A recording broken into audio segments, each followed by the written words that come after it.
This is an apology from myself to Thunderfoot and other YouTube users. I confirm that the contents of this apology are true and accurate. My username on YouTube is Venomfangx. As many of you may know, there has been a dispute between Thunderfoot and myself over the past few weeks. We have resolved that dispute, and as part of the resolution, I am here to express my regret for the misuse of the Digital Millennium Copyright Act to serve takedown notices in relation to a number of Thunderfoot's videos on YouTube. In return, Thunderfoot has agreed not to pursue legal action against me or report me to YouTube. I now realize that I should have sought legal advice before acting. When I served the notices, I did not have a clear understanding of what I was doing or the potential consequences of my actions. I now understand that the Digital Millennium Copyright Act, or DMCA for short, is a U.S. copyright law. A DMCA takedown notice is filed under penalty of perjury, and filing a malicious or knowingly false claim of infringement is a criminal act in the United States. If you serve a malicious or false DMCA notice on someone, then that person has the right to pursue civil action, which enables them to recover damages and legal fees. These are potential legal consequences of misrepresentations in a DMCA takedown notice. Filing a DMCA is a legal right, but it is inadvisable, as this apology demonstrates, to file one without first knowing what you're doing.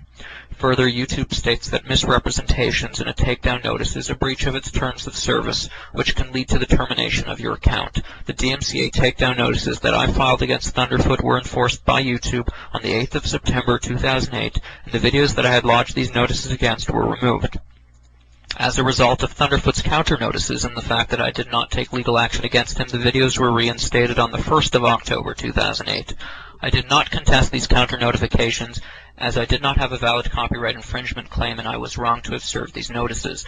I accept that I deliberately and repeatedly lied to cover up my wrongdoings, both in emails to Thunderfoot and in my videos. I apologize for lying to Thunderfoot and to all of those whom I have deceived. On the 15th of September, I posted a video in which I alleged that Thunderfoot had committed blackmail. I made this allegation without having taken legal advice. I now accept that I was wrong to have made this allegation, and it was and is totally without legal merit. Again, for this I apologize to Thunderfoot. On the 17th of September, I speculated that Thunderfoot had maliciously disseminated my personal information, and that this action might result in the death of myself or my family. I now accept that Thunderfoot has never disseminated any personal information relating to me or anyone else. Further, I accept that it would have been impossible for him to have done so, as he's only ever received my first and my last name from YouTube, and that he intentionally did not request any further details. I accept that my speculation was an abominable attempt to vilify the character of the man who I had filed baseless DMCA infringement claims against. I apologize to Thunderfoot for this. On the 17th of September, I rationalized that my filing of DMCA notices against Thunderfoot's videos by suggesting that I perceived the purpose of these videos as being solely to humiliate or defame my character. I now understand that this is not an issue of copyright. On the 13th and 17th of September, I posted a video in which I suggested that I would go to heaven while Thunderfoot would go to hell. I now understand that my theological views have nothing to do with the legality of my actions concerning the DMCA.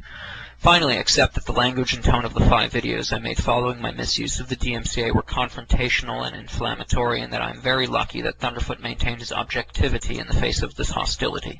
I now accept that Thunderfoot was primarily motivated by protecting freedom of speech from the detrimental effects that misuse of the DMCA can have. See chillingeffects.org. I now understand that my misuse of the DMCA was essentially stepping on free speech rights of others, and that this was both antisocial and unlawful, and I was wrong for doing so. I apologize to Thunderfoot and to anyone else affected by my action.